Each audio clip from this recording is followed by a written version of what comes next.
You know, I haven't traveled all the way down the auto manufacturers rabbit hole here in Canada, but wow, I mean, we already know that's the thing, we're kept in the dark about so many things.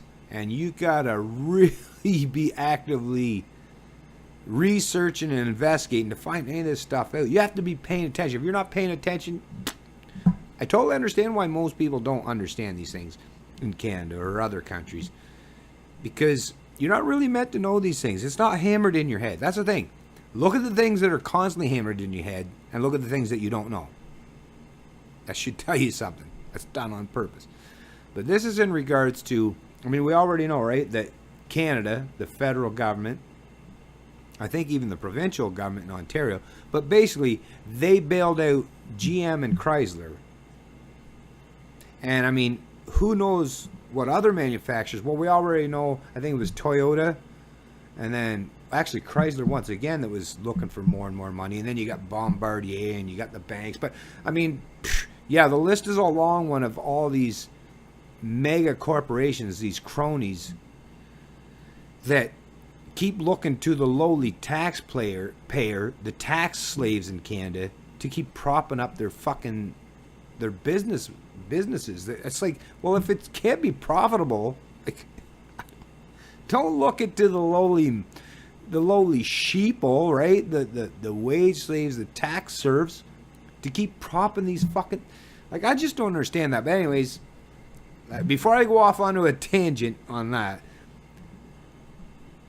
Globe and Mail, Greg Keenan, auto industry reporter.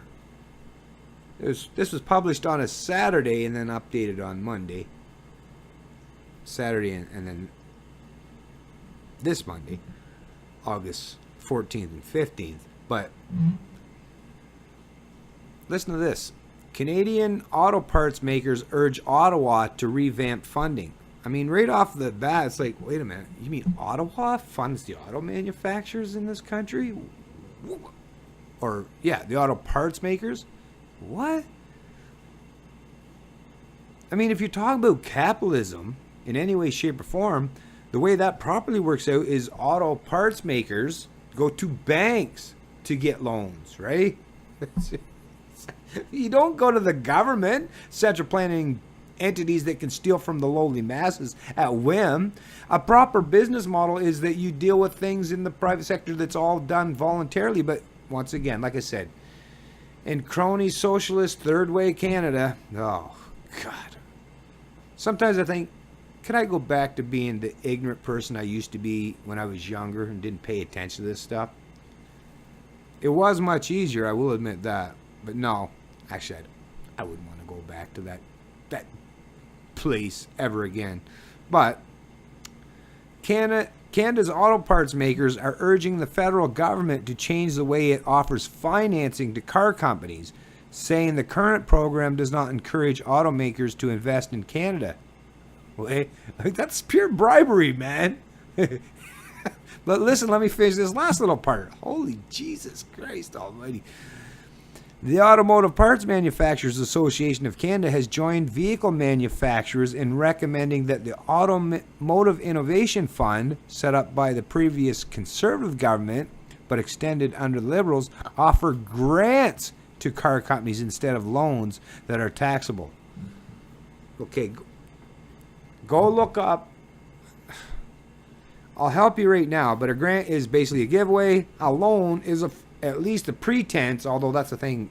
As someone that comes from New Brunswick, yeah, the Irvings got lots of loans from their government counterparts too, although they were what they called forgivable loans. So it was a loan, but hey, you don't have to pay it back. Which, when's the last time you've seen that in your real world experiences, or being just a regular Joe, that you could take a loan? Don't worry about it. You don't have to pay it back. But they're not even putting any pretense anymore as a loan. They're saying, no, we don't want a fucking loan. Just give us the fucking money to prop us up.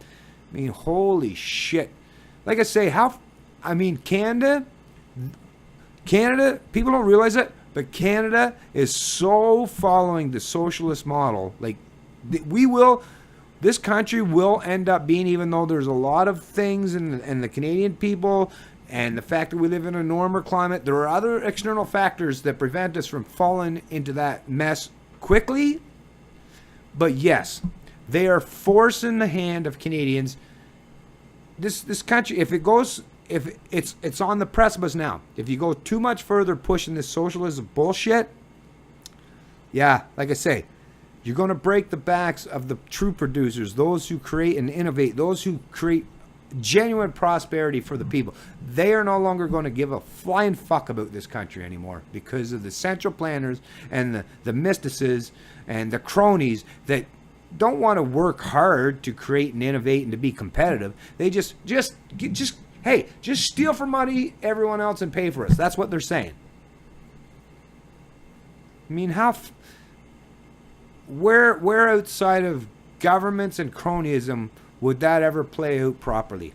Think about it in your life or the life of your family members, your friends, your co-workers, your neighbors. Think about in any aspect in your private lives where that would ever come be is like, instead of people just keep giving me money, even though our business model obviously sucks so bad that we keep losing money and fucking up and things are getting more expensive all the time when they should be getting cheaper due to innovation and creativity and streamlining productivity and stuff.